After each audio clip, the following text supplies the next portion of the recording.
Hello and welcome to another video of Tribute McMuffin. This is film review 6 and I've had a great day. So, as it says on the title, of course, I will be doing one of the best films of all time, Withnail I, with Richard E. Grant, Paul McGann, and Richard Griifths. I'll just do the facts and the plot first to always get out of the way, of course. So yeah, it was directed by Bruce Robinson in 1987. It says he has a British black comedy written, of course, based actually on Robinson's life in the late 1960s. The plot follows two unemployed young actors, Withnail I, portrayed by Richard E. Grant and Paul McGann, who live in a squalid flat in Camden Town in 1969.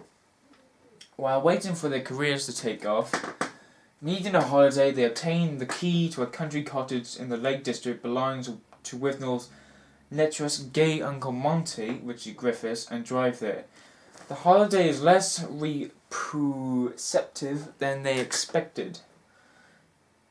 It was their first film altogether. The box office was 1 million, and in America it made 1 million. Box office in UK was 568,000, and Australia was 103,000. So didn't do that great, of course, but it is known as a cult classic comedy because a lot of cult films are actually the best than the actual films that are pushed. So like I said, it starts off in the film where he is smoking a cigarette and you have the 60s music in the background. He looks stressed as always and he decides to go out for a cup of tea, and he asks Withnail for a cup of tea and he says no. What I like about Paul McGann in this film is that I like the dramaticness he had in the film. It's just, he had this dramatic of everything, you know. So he's just reading the papers, then he's goes back upstairs and they decide to just talk, and of course I gotta stop hitting this fucking camera, sorry. Then he decides to ask for a cup of coffee, but instead he's having it in a bowl. And then he says to her, why don't you wash your hands, why don't you have a bath like a normal person? Richard takes it personally personal and says, how dare you call me humane? And that was great, you know. The acting is just total dramaticness, but hilarious in its own way. Clever, really. And they were really good in it. So they decided to put deep heat on for the next hours to keep hot or cold or whatever. And they decided that they need a holiday. So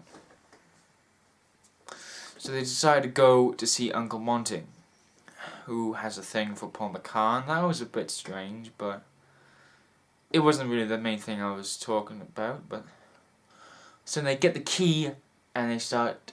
Oh, wait a minute! Fuck that! You have the hippie friend. What's his name again? Danny. Yeah, he was good in it.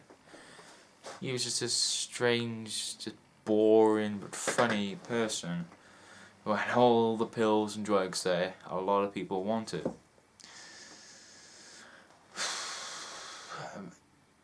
You know, it's just bollocks. I could take 200 a mile, you know? So then, of course, they go in the car and they drive to the cottage, and like Withnail says, they just throw themselves in the road. They get to the cottage, of course, and it's just rainy and just dead, basically. They're basically freezing, so they smash up the chairs to keep warm. Well, to put it on the fire. Wake up the next morning, they need supplies. And it was just basically this just great comedy that everyone needed. Obviously, everyone hasn't seen it, but I think everyone should. But remember, everyone has a different sense of humour. You have people that are like I mean, I'm a big fan of Monty Python, Withnail I, The Young Ones, Bottom, basically all that stuff really. Spaced, the Simon Pegg, Nick Frost series, basically. It's just basically that, really. Then they go down to the parts where, they need chicken, meat, and they ask the farmer. And everyone, particularly I, is not happy. Of course it's the fucking farmer. So then they just get the meat, the supplies and woods and all. And Uncle Monty comes, and it was a bit like, oh, fucking hell, here we go. Here comes this really weird scenes. And they're in the cafe. That was a funny scene because it says on the actual documentary, director's cut also. And by the way, do you want to know how much it costs to buy the director's collector's edition box set, or whatever you want to call it, on Amazon UK? 440 quid. I mean, Peter Gable's Soul cost 90 quid, but Withnail I, £440. This is ridiculous. But anyway, let's just not get too angry about that. During that, it was a funny scene where, because they messed their lines up and they were laughing during the middle of the scene. And what happens was that these two women in the background, these two elderly women, they had dogs, and they kept basically trumping, and they were just laughing all the time. And so they decided to keep that in. Yeah. So then they go back, they play cards, they take walks, and then it's the middle of the night where they basically just want to go to sleep, and Uncle Monty just basically wants to do it with I. He basically forced himself on him, but then it turns out I lies about that he is in love with Withnail, just to keep Monty away. And Uncle Monty takes it serious. That was sad, to be honest.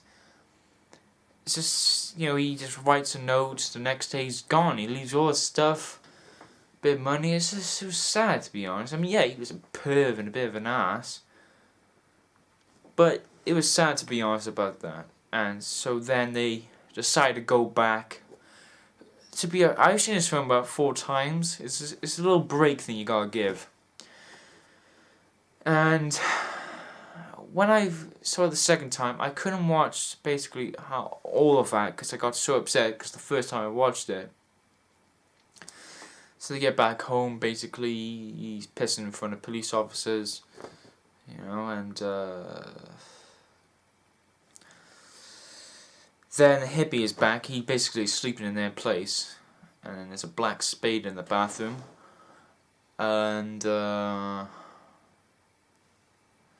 then you get called that he has a leading role of a play or show or something, and that's when he cuts his hair, and he panics basically about the idea of they could be kicked out of the apartment or flat, yeah. And so there's this one scene where they are walking down the park like they did early on in the film. When I was watching that scene, I didn't cry. I didn't cry at this film. No. It was just a scene where I really felt upset. Because it's based on a true story. I mean, I is Bruce Robinson, and Withnail is just some other guy. And it was just a sad film, to be honest. But no. It was a very funny film, but with a sad ending. They said goodbye. The amount of wine, cigarettes they had was just funny. So he is technically good. He's acting, but he just can't deny. He just can't get denied from people. He just has his feeling about it. He's got to stand up. But who knows what happens to that man? And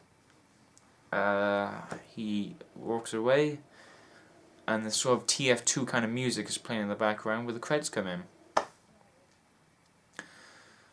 There are a lot of funny scenes in the film, classic scenes like... Actually, my birthday was recently, and I had a t-shirt for my parents. Oh shit, it's downstairs. Anyway, it's basically says, we want all the finest wines to humanity, we want them here, and we want them now. With a picture of Withnail with a cigarette. And that was funny. It was a great present, and won a few times. So, yeah. It was some very funny scenes. It was just a well-acted film.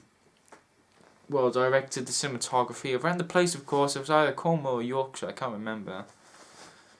It was just an amazing film. For my rating, I'm going to give it to him now. I'm going to give this film a 10 out of 10. It's just this moving, funny film, cult classic that everyone should watch. So, yeah, I hope you enjoyed this video. Please like and subscribe. All support is appreciated. I hope you had a great day. I've had a great day. Withnail I, 10 out of 10. Amazing film. Go check it out if you want. So yeah, film review 6 is finished. So, God bless and stay safe. Thank you again. Like I said, please like and subscribe. This video is ending, of course. But I just want people to know that these sort of films I watched, I watched them because I know that they are good. So anyway, thank you very much. Goodbye.